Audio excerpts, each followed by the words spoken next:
Dieu nous parle. Chaque jour, Charles et Carole vous présentent la leçon de l'école du sabbat.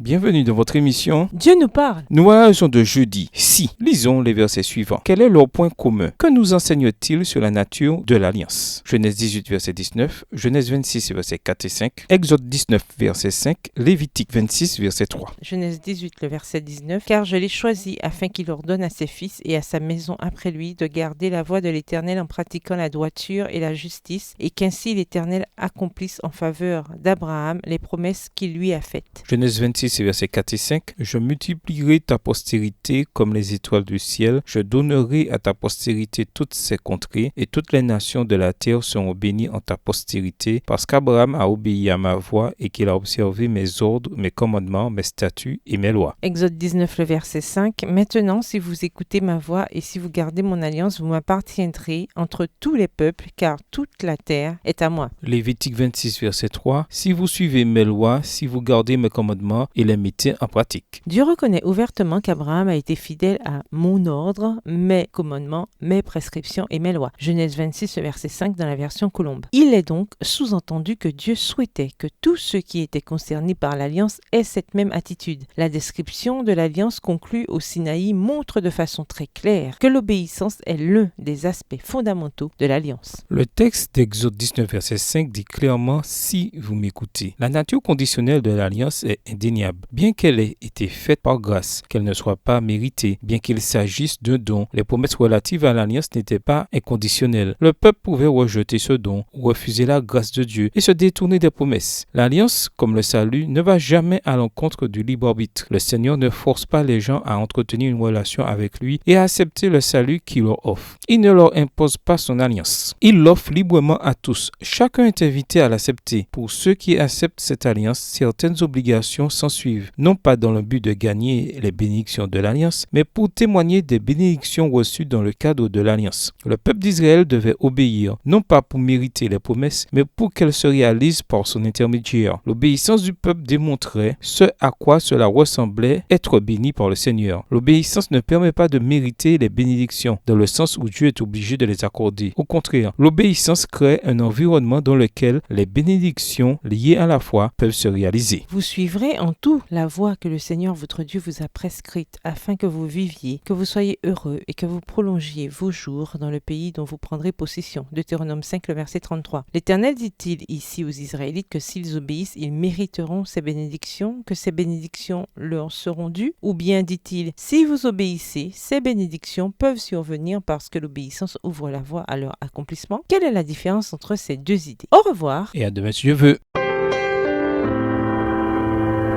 Dieu nous parle. Chaque jour, Charles et Carole vous présentent la leçon de l'école du sabbat.